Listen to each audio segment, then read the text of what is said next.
Hi, I'm Miss Hall, and this is Lesson 58, Solving Rational Equations, Part 1. In this way, we're going to learn two methods to solve a rational equation. First, solving by cross-multiplying, and second, solving by using the least common denominator. We'll begin with cross-multiplying.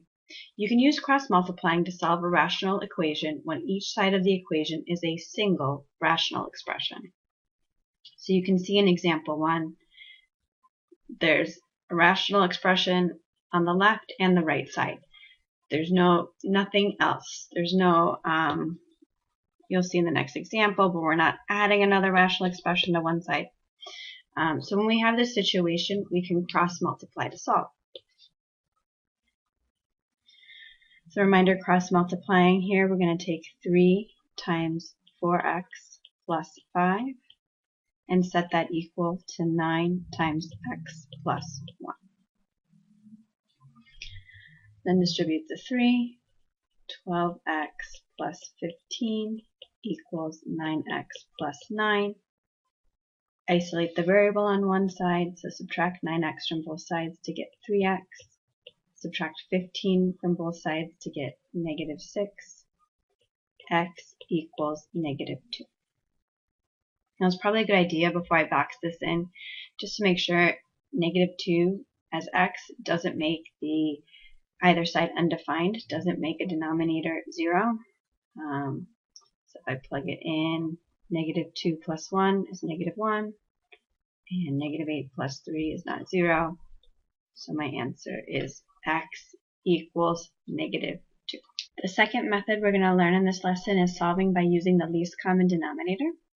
When a rational equation is not expressed as a proportion, you can solve it by multiplying each side of the equation by the least common denominator of the rational expressions.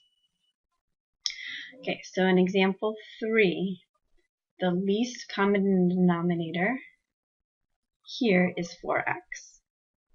So I'm going to multiply everything in this equation by 4x.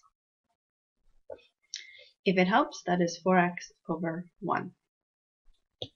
Let me rewrite. So I have 5 over x plus 7 over 4 equals negative 9 over x.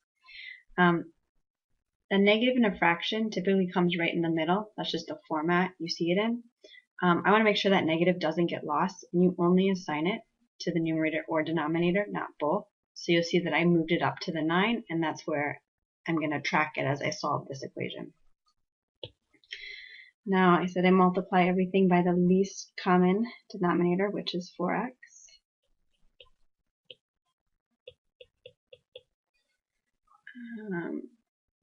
I could put all these times 1 in the denominator if that makes you more comfortable. And now I have all these x's divide out, and I have 20 plus these 4's divide out, 7x equals negative 36. I'll have to keep in mind that I eliminated x's in the denominator, so I know that x cannot be 0. Oh, but I'm not simplifying, I'm just solving an equation, so I'm going to get what x actually equals here. Subtract 20 from both sides, you'll get 7x equals negative 56. Divide both sides by 7, get x equals negative 8. Putting x into negative 8 does not make the original equation undefined.